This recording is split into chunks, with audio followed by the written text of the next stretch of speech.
नमस्कार दोस्तों, मैं हूं अमरजीत कुमार। आप देख रहे हैं आपका भारत समाचार।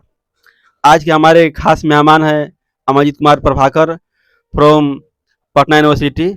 ये भारतीय राजनीति में काफ़ी समझ रखते हैं और किसी मुद्दे पर बहुत बेबाक तरीके से उठाते हैं। आज इनसे हम बात करेंगे। अमरजीत जी, हाल ही में आपने देखा होगा कि महात्मा ज्योतिबा फूले की मूर्ति को तोड़ने की कोशिश किया गया तेलंगाना में, जिसमें समय पाकर पुलिस ने उसको रोका और अपराधियों को गिरफ्तार किया। इसको आप किस तरह देखते हैं? वो डर है उन लोगों के दिल और दिमाग में पहले से ही डर बैठा हुआ है। वो लोग पहले भी डरते थे और आज भी डरते हैं। जो हमारे महापुरुषों की जो प्रतिमाएँ हैं, हमारे समाज के लिए प्रेरणा की काम करती हैं, प्रेरणा देती हैं। जैसे कि मान लीजिए हम रास्ते में जा रहे हैं कहीं और रास्ते में किसी महापुरुष की प्रतिमा दिख जाती है, तो उस प्रतिमा को देखकर हमारे दिमाग में यही विचार आता है कि ये उन्हीं महापुरुष की प्रतिमा है, जो कि समानता की बात करते थे। जाति व्यवस्था को खत्म करने की बात करते थे, पितृसत्ता को खत्म करने की बात करते थे, ब्राह्मणवाद, मनुवाद को खत्म करने की बात करते थे और सामने से चुनौती देते थे। हाँ, हाँ, और इन बिल्कुल। इन सबको खत्म करने के लिए अनेक प्रकार के आंदोलन भी किए, आंदोलन भी चलाए। ये इसीलिए डरते हैं, ये लोग डरते हैं समानता से, कि ये लोग अगर समान हो जाएँगे, हमारे बराबर के हो जाएँगे तो फिर प्रॉब्लम होगी। हुँ। क्या लगता है, कभी-कभार आप देखते होंगे कि कभी अम्बेडकर जी की मूर्ति तोड़ी जाती है, कहीं ज्योतिबा फूले जी की मूर्ति तोड़ी जाती है और कहीं बुद्धा जी की मूर्ति तोड़ी जाती है। क्या लगता है कि ये लोग डरा पाएँगे अम्बेडकरवाद को? नहीं, बिल्कुल नहीं। ये अम्बेडकरवाद वो विचारधारा है, जो कि सदियों से बनी-बनाई इन लोगों की व्यवस्था को, जो कि जन्म के आधार पे पहले से ही नीच समझते आ रहे थे, हुँ, भेदभाव हुँ। करते आ रहे थे हमारे समाज के लोगों को, हुँ। उसको चंद समय में उखाड़ कर फेंकने का काम किया है। ये वो अम्बेडकरवाद है। ये अम्बेडकरवाद कोई वस्तु नहीं है कि उखाड़ कर फेंक देंगे। हुँ। अम्बेडकरवाद एक विचारधारा है और स्टैच्यू हमारे महापुरुषों की, अम्बेडकर की या फुले की प्रतिमाओं को, स्टैच्यूओं को तोड़ने से ये अम्बेडकरवाद खत्म नहीं होने वाला। क्योंकि हुँ। ये विचारधारा है और विचारधारा को, स्टैच्यू को नष्ट करके नहीं नष्ट किया जा हुँ। सकता। हाँ, आप ठीक कह रहे हैं। जो अम्बेडकरवाद की विचारधारा है वो बहुत ज़्यादा प्रोग्रेसिव है, समानता पर आधारित है, भाईचारा पर आधारित है, महिलाओं के हक अधिकारों पर आधारित है। इसलिए इसको हम खत्म नहीं कर सकते क्योंकि ये विश्व में सबसे प्रोग्रेसिव विचारधारा है। जब तक ये वर्ल्ड रहेगा तब तक ये विचारधारा रहेगी। इसको खत्म करना नामुमकिन है। हाँ, बिल्कुल, जब तक ये असमानता है और जब तक अनेक प्रकार की कुरीतियाँ हैं, रूढ़िवादी परंपराएँ हैं, हाँ, तब तक हाँ। ये विचारधारा सदैव चलती रहेंगी। और ये विचारधारा इन मनुवादियों के खिलाफ, ब्राह्मणवादियों के खिलाफ लड़ने का काम करेंगी। हाँ, आप ठीक कर रहे हैं। जैसे ब्रह्मवाद में बहुत सारे प्रॉब्लम है, जातिवाद है, छुआछूत है, सती प्रथा है, बाल विवाह है, दहेज प्रथा है, जो कि आज भी देखने को मिलते रहते हैं। इस पर आप कैसे देख सकते हैं? ये उन लोगों की तुच्छ मानसिकता है, हुँ। जो कि अपना वर्चस्व हमेशा स्थापित, पहले जैसे वर्चस्व बनाए रखने के लिए ये सब काम करते हैं, ठीक करें, ठीक कुछ करें। नीच मानसिकता के लोग। ये लोग बहुत दूषित मानसिकता के लोग हैं, जो गलत काम कर रहते हैं, बाबा साहब की मूर्ति तोड़ते रहते हैं। अमरजीत जी, 1-2 दिन पहले आपने देखा होगा कि लखनऊ में जो प्रोटेस्ट हो रहा था, पल्लवी पटेल जी अपने समर्थकों के साथ प्रोटेस्ट कर रही थी यूजीसी के समर्थन में, और उनके साथ जैसा बदसलूकी किया गया, उनको घसीटा गया, उनके साथ धक्का-मुक्की किया गया, ये कहाँ तक सही है? ये जो उनके साथ लखनऊ पुलिस द्वारा दुर्व्यवहार किया गया, उनको ज़बरदस्ती गाड़ी में ठूँसा गया, उनको डिटेन करके ले जाया गया, ये काफ़ी शर्मनाक है। ये वो उन लोगों द्वारा किया गया जिनके हाथ में महिलाओं की सुरक्षा है, देश की सुरक्षा है, देश की जनता की सुरक्षा है। हुँ। उनके द्वारा ऐसा व्यवहार किया जाता है, वो भी एक एमएलए, महिला एमएलए के साथ। ये काफ़ी शर्मनाक है और इतना से आप समझ सकते हैं कि जब एक एमएलए सुरक्षित नहीं है, तो इस देश के आम महिलाओं की क्या हालात होगी। ठीक कह रहे हैं, बहुत बुरा हालत है देश में, जो कि आप देख रहे हैं देश के अन्य भागों में, देश के दलित, पिछड़े, आदिवासी, स्टूडेंट वर्ग, महिलाएँ यूजीसी के समर्थन में प्रोटेस्ट कर रहे हैं और इसके संबंध में गिरफ्तारियाँ हो रही हैं, अरेस्ट हो रहे हैं। जैसे आपने देखा होगा बादशाह के संबंध में ऐसा हुआ है। इस पर आप क्या कहना चाहते हैं? ये सरकार की दोहरा चरित्र है। वो यहीं आज से पहले जब सवर्ण इस देश में आंदोलन कर रहे थे, तो उनके ऊपर कोई पाबंदी नहीं लगाई गई, कोई डिटेंशन नहीं हुआ, कोई लाठीचार्ज नहीं हुआ, कोई रोक-छेक नहीं हुआ। हुँ, लेकिन हुँ।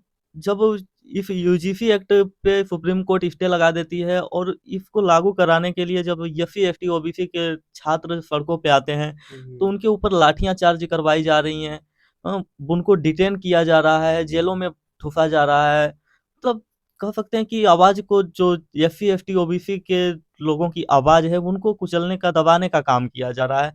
वो लोग नहीं चाहते हैं कि ये लोग सड़कों पे आए अपने हक और अधिकार की मांग करें।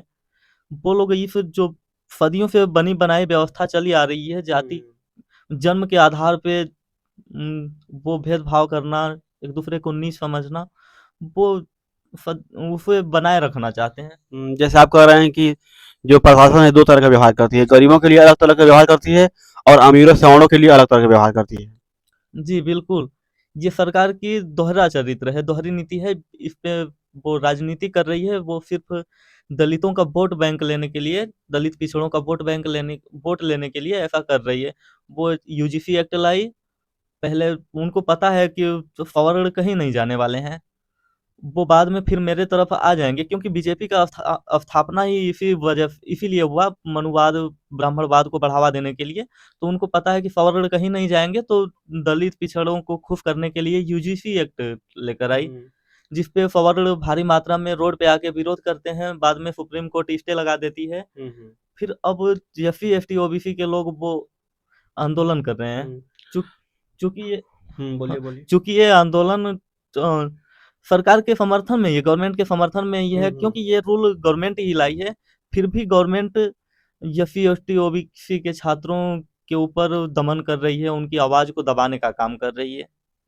आपका कहने का मतलब है कि ये गवर्नमेंट जो लागू किया है यूजीसी, ये झुनझुना है। जबकि आप देखे होंगे कि एससी-एसटी आज भी लागू है समाज में, फिर भी एससी-एसटी पर कितना अत्याचार होता है। वो लगातार बढ़ता ही जा रहा है। अच्छा, यूजीसी से कितना लाभ मिलेगा एससी-एसटी, ओबीसी को? इससे बहुत ज़्यादा तो लाभ नहीं मिलेगा, लेकिन सदियों से जो यूनिवर्सिटी कॉलेजों में जातिवाद होता आ रहा है, जिनकी वजह से रोहित वेमुला और पायल तडवी जैसे होनहार छात्रों को आत्महत्या करना पड़ रहा हो, तो इन सब चीज़ों पे बहुत हद तक लगाम लग जाएगा।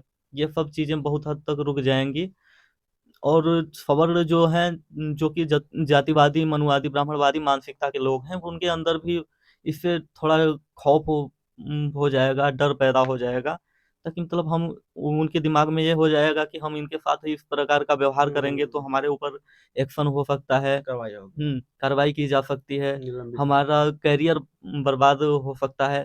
तो इन सब चीज़ों का उनके अंदर डर हो जाएगा, जिसकी वजह से जातिवाद काफ़ी हद तक यूनिवर्सिटी कॉलेजों में रुक जाएगा। हुँ। और यूजीसी के साथ जो हमारे युवा भाई हैं, जो हमारे एससी-एसटी, ओबीसी हैं, प्रदर्शन कर रहे हैं, और कौन-सी डिमांड करना ज़रूरी है जो कि बहुत ज़्यादा अपने समाज के लिए आवश्यक है? हाँ, यूजीसी के साथ-साथ अब ज़रूरी है कि सिर्फ़ यूजीसी की ही बात ना करें लोग, यूजीसी के साथ-साथ अब कॉलेजियम सिस्टम के खिलाफ भी सड़कों पे उतरें, इसकी भी इसके खिलाफ भी बोलें और मीडिया में, जुडिशियरी में, कॉलेज यूनिवर्सिटी में, ब्यूरोक्रेसी में, इन सब में जाने की बात करें क्योंकि इन सब जगहों पे हमारे लोग ही नहीं हैं।